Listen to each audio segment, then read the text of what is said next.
Merci de passer la matinée avec nous sur Europe 1. Il est 9h30. Le journal des médias tout de suite avec Guillaume Jonton. Bonjour. Bonjour. À la une ce matin, les jeunes de Sevran qui ont pris violemment à partie Bernard de la Villardière dans Dossier tabou sur M6 donnent leur version des faits. On n'en sait plus sur le retour des 7 péchés capitaux de Julien Courbet sur C8 et touche pas à mon sport, relégué en deuxième partie de soirée suite à un début de saison compliqué. Et on commence donc avec les jeunes de Sevran qui ont pris violemment à partie Bernard de la Villardière dans Dossier tabou sur M6. Ils donnent leur version des faits. La semaine dernière, M6 diffusait la première de Dossier tabou sur M6, un reportage consacré à l'islam en France. Parmi les séquences de l'émission, une altercation virulente entre Bernard de la Villardière et des jeunes de Sevran présentés comme des dealers et des salafistes refusant de se faire filmer par les caméras d'M6. Le site BuzzFeed a rencontré plusieurs de ces jeunes qui souhaitent, je cite, rétablir la vérité en donnant leur version des faits. Selon eux, ce sont des propos de Bernard de la Villardière qui sont à l'origine de l'altercation. Des propos non diffusés par M6 mais qu'on peut entendre sur une vidéo filmée par l'un de ces jeunes et postée sur Internet. Vous nous laissez bosser, d'accord? Vous nous laissez bosser, ok? D'accord? Partout où j'ai été dans le monde, on m'a laissé bosser. Ça vous gêne si je parle de cet endroit? Ça vous gêne? Ouais. Quelle merde! Ça te regarde? Je fais ce que je veux, je suis dans mon pays et j'ai le droit de faire ce que je veux, d'accord? Voilà, cette vidéo a été filmée avec un téléphone portable, d'où le son de mauvaise qualité. Bernard de la Villardière prononce notamment cette phrase: « Je suis dans mon pays, j'ai le droit de faire ce que je veux. » Nous avons contacté M6, la chaîne estime qu'il n'y a, je cite, rien de signifiant dans ces images. On en sait plus sur le retour des 7 péchés capitaux sur C8. On vous l'avait annoncé en exclusivité dans cette émission, longtemps diffusée sur TF1. Les 7 péchés capitaux vont faire leur grand retour le 27 octobre prochain en prime et en direct sur C8. Comme sur TF1, Julien Courbet sera à l'animation avec autour de lui des célébrités et des chroniqueurs. Lors de la première, les téléspectateurs feront notamment la connaissance de Jacqueline et Jo, 2 vendeurs de saucisses sur le marché et adeptes de barbecue libertin. Eh ben, quel programme. C8 toujours, la chaîne décide de reléguer Touche pas à mon sport en deuxième partie de soirée après un début de saison compliqué côté audience. Diffusé en quotidienne la saison dernière, le magazine sportif présenté par Estelle Denis est passé cette saison en hebdomadaire le samedi à 17h10. Mais ce nouvel horaire ne réussit pas à l'émission. Les premiers numéros n'ont attiré que 190 000 téléspectateurs en moyenne. Du coup, C8 a décidé de modifier la programmation de Touche pas à mon sport. À partir du 22 octobre, l'émission sera diffusée le samedi à 22h55. Un horaire qui permet de réagir à chaud aux rencontres de football de la soirée. On connaît la date de lancement de la 11e saison de La France a un incroyable talent. Le 25 octobre prochain en prime time, M6 diffusera la grande première de La France a un incroyable talent. Pas de changement du côté du jury. Hélène Ségara, Gilbert Rozon, Éric Antoine et Kamel Ouali seront toujours de la partie.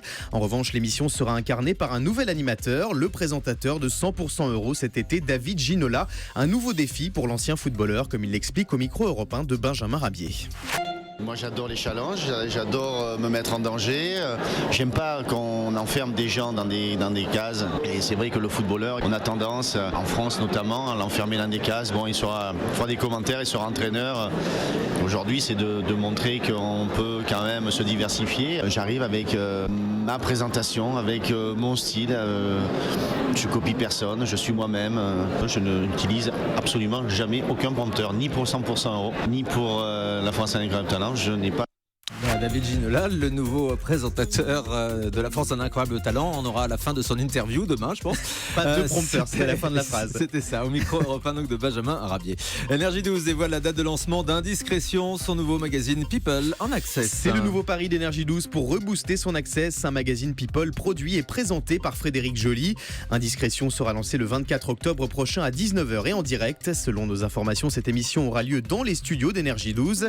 Frédéric Joly lancera en plateau des reportages incarnés par des journalistes People qui traiteront de l'actualité des stars en France et aux États-Unis. Comme à l'époque d'Exclusif ce soir sur TF1. On va rester sur Énergie 12. La chaîne va diffuser prochainement une nouvelle saison de sa télé-réalité Friends Trip. Alors que la revanche des ex et Sorry je me marie peinent à trouver leur public, Énergie 12 compte sur le retour de la télé-réalité à succès Friends Trip pour redresser ses audiences à 18h. La saison 3 de Friends Trip sera lancée le 24 octobre prochain à 18h15. Cette émission est produite par la grosse équipe à qui on doit notamment Les Anges, autre marque forte d'Énergie 12. Et puis dans un autre genre, Canal+ s'apprête à lancer sa série événement avec Jude Law. The Young Pope, le jeune pape en français, débarque le lundi 24 octobre en prime time sur la chaîne cryptée. Cette fiction raconte l'histoire de Pie XIII, un pape inventé de toutes pièces par les créateurs de la série. De nombreux acteurs prestigieux figurent au casting, dont Jude Law, Cécile de France et Ludivine Seigné. De nouvelles infos sur le prime événement de Cad et Olivier sur Canal+.